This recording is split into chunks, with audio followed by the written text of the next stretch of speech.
Lietuvos vyrų krepšinio rinktinė iki atrankos į 27 metų pasaulio čempionatą pabaigos treniruos Rimas Kurtinaitis. Nors dar Liepos 8-ąją pateikė atsistatydinimo prašymą, kiti kandidatai įstoti prie komandos vairo nesutiko, bet vakar Asociacijos Lietuvos krepšinis vykdomasis komitetas vienbalsiai paprašė jo tęsti pradėtus darbus. Parą pagalvojęs, Kurtinaitis sutiko.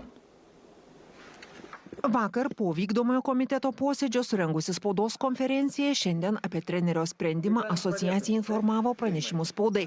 Jame ir trumpas Kurtinaičio komentaras. Po pralaimėjimo Italijoje buvo daug išgyvenimų ir emocijų. Atsakomybė už komandos pralaimėjimus pirmiausia tenka treneriams, o ir pats esu įpratęs kelti aukštus reikalavimus. Vis dėlto matau stiprų krepšinio bendruomenės palaikymą, jaučiu didelį įpareigojimą Lietuvos krepšiniui, todėl nusprendžiau tęsti darbus. Variantas likęs vienas iš vieno.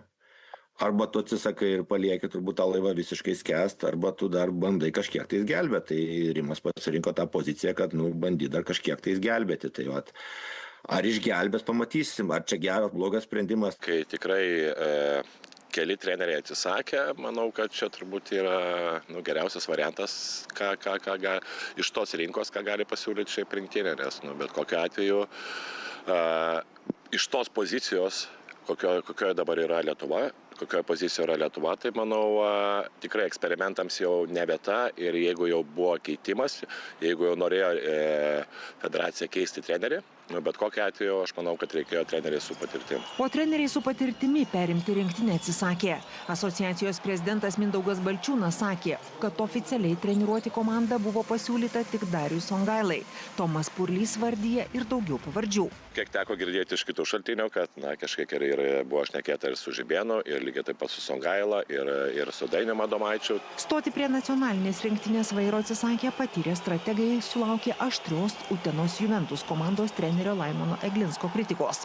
Tuo tarpu krepšinio ekspertas Mindaugas Brazys mano, kad jie kaip tik pasielgė labai atsakingai. Dabar šiuo metu trenerių eiti šitą situaciją, tai toks, sakyčiau, iš savanaudiškų pažiūrų, tai yra labai geras momentas. Nes tu neprarasi iš esmės daugiau nieko. Visi, kuriems buvo galbūt vienaip ar kitaip buvo siūlyta, jie padarė tikrai savo analizės. Jie galbūt įvertino situaciją, kad jie nepajėgus dabar kažką tais pakeisti. Nors Rimas Kurtinaitis su rinktinė dar bandys įšokti į benuvažiuojantį pasaulio čempionato traukinį, akivaizdu, kad bus labai sunku. Prieš antrąjį atrankos etapą lietuviai turi tik 3 pergalės bei tiek pat pralaimėjimų ir grupėje yra 4. Tad per 6 likusias rungtynes reikia palypėti bent laipteliu aukštyn. O kautis teks su labai pajėgiomis Turkijos, Serbijos bei Bosnijos ir Hercegovinos rinktinėmis. Faktas, kad mums reikės aplošinėti stipresnius varžovus, reikės aplošinėti iš tikrųjų varžovus, kurie dabar ypač šitam pirmam lange dar turbūt bandys susiburti su maksimaliom sudėtim. O man daugiau kitas klausimas yra, ką mes surinksim. Vidų nebuvo gerai komandoje ir kažkiek tai vakar irgi ten išėjo informacija iš tikrai patikimų žmonių, kad keletą žaidėjų dar irgi abejoja ar važiuoti į rinktinę. Dėl NBA žaidėjų, tai kiek teko girdėti, kad jie jau prieš tai buvo nusprendę, nes bus pasiruošimas sezonui. Neoficialiomis žiniomis į rugpjūčio pabaigoje vyksiantį atrankos langą, kuriame lietuviai išvykoje žais su turkais ir namuose priims Bosniją ir Hercegoviną, Rimo Kurtinaičio vadovaujamai komandai teks verstis ir be ilgamečio kapitono Jono Valančiūno.